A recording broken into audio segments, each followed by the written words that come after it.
Time now for the Daily Answer, sponsored by Salem Surround on The Answer Now TV. And incidentally, this whole garbage, it's a restaurant phrase. 86 means you're removing an item from the menu.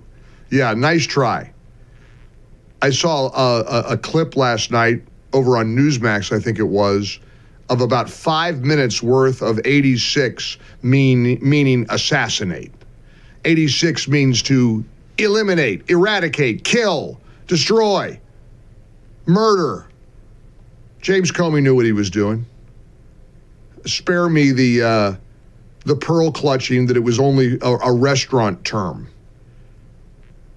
That isn't even a debate, okay? I'm not going to waste anybody's time even debating whether or not it meant kill Trump.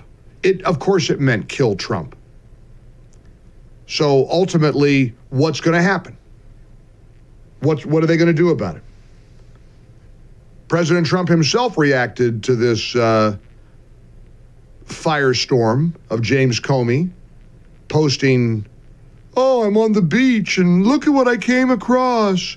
Shells that spelled out 8647. Killed Donald Trump. Oh, look at that. And then, of course, the maelstrom of controversy emerged. And he took down the post. He evidently, Jim Hoft over at Gateway Pundit is reporting that Comey deleted his entire Instagram account. Can you check that, Tracy, and confirm that? Not that I don't trust Gateway Pundit, but that's the only place I saw that a few minutes ago, and I wonder if it's true. Because this guy has had a lot of followers on Instagram. He's like a teenager. He's like a little kid. Grown man posting pictures of shells that spell out 8647. Here is President Trump's reaction. This is for an interview that he gave to Bret Baier, which is going to air tonight on Fox News. But his reaction to this diabolical, nefarious action by James Comey has already gotten out. This clip has now been released to the public. Here's what President Trump said. He knew exactly what that meant. A child knows what that meant. If you're the FBI director and you don't know what that meant assassination. And it says it loud and clear. Now, he wasn't very competent, but he was competent enough to know what that meant. And he did it for a reason, and he was hit so hard. Because people like me, and they like what's happening with our country. Our country has become respected again, and all this. And he's calling for the assassination of the president. Obviously, he apologized and said he wasn't calling for violence. But look, he's a very bad. What do you want to see happen? What do you want to see happen?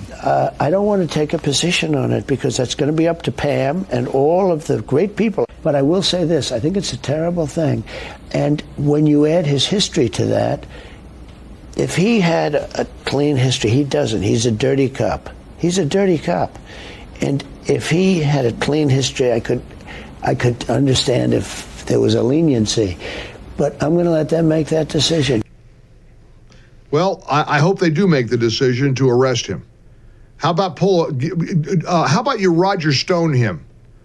Go, bashing on the door in the middle of the night. It's 5 a.m, and make him stand out in front of his house in his underwear. Heck, do what they did to Trump and his wife at Mar-a-Lago. Go swooping in on Comey's house and go through his wife's underwear drawer. Give him the same treatment they've given Donald Trump. Of course, Trump knows that Comey knew exactly what he was doing.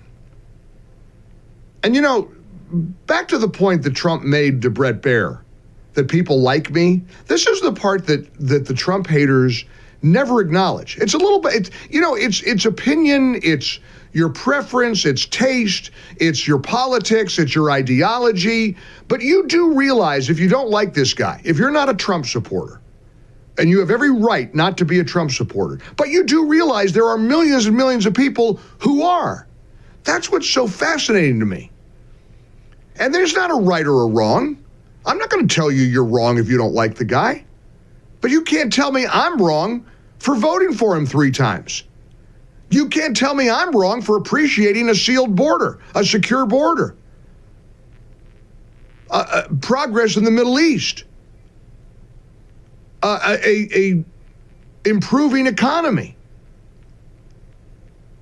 law and order, a culture, an absolute common sense revolution. Here's Harry Enton. Here's the numbers guy. He's like Scott Jennings. How these guys get to keep their jobs over there at a place like CNN, I'll never know. But here he was with some data that Trump haters don't want to hear, they don't want to acknowledge, but is apparently very real. I think it's time for a bit of a reality check, right? We were going to late April. Donald Trump's approval rating, his net approval seemed to be falling. He seemed to be adios amigos. People were writing his political obituary. He is rising from the dead. Look at this. Hello, Trump's net approval rating among voters. This is the Reuters Ipsos polling. Look at this. In late April, he was 8 points underwater. But look at where he was in the most recent poll among voters. He's up 7 points to a -1 point net favorability rating. This is not the picture that I think a lot of people were thinking that we would be painting in late April. I think a lot of people expected his approval rate to keep dropping, but at least according to Reuters Ipsos, it's in fact rising. Put this then in a larger perspective, Harry. Yeah, okay. So, this is just one poll, right? But let's take a look across an aggregate of polls. What are we seeing here? And I want to compare both to where Donald Trump is now versus where he was in late April, as well as where he was at this point in term number 1. What you see is at -6 points, he is a little bit worse off than he is in the Ipsos Reuters polling, but he is considerably better than he was in late April when he was 9 points underwater. And more than that, look at this. He's nearly 10 points better than he was back in May 16th of 2017 in his first term. So what we see is Donald Trump's not just doing better than he was doing in late April of 2025. He's doing considerably better than he was doing at this point in term number 1, about 10 points better than he was doing at this point in term number 1. In a vacuum, -6 isn't good, but in Trumpian terms, against himself, it's actually a pretty good position for him to be in politically compared to himself. Exactly right. This is considerably higher than he has traditionally been. So the big question here is why, Harry? Why did it bottom out? Why might it be rising? Okay, why? Well, take a look at the chance of a recession. It's actually falling. The chance of a recession is falling. In late April, it was 60% according to J.P. Morgan. Look at where it is now. It's less than 50%. How about Goldman Sachs? You see the same thing. 45%, now falling to 35%. The bottom line is, it is the economy, the economy, the economy. As the chance of a recession has fallen, as the trade wars have kind of collapsed a little bit, at least with China, Trump trying to make a deal, we do see that I do think that the voters are responding to this, and therefore we're seeing Trump's approval rating going up. You know what I love about that clip is when John Berman, the anchor, says, boy, Trump's approval ratings are increasing. They're improving. Why? Why is this? I mean, you don't have to be a Rhodes Scholar to say because people like what he's doing, because people are excited about an improving economy. Harry Enton talks about the chances of a recession declining. You don't need to go. People like what the guy is accomplishing.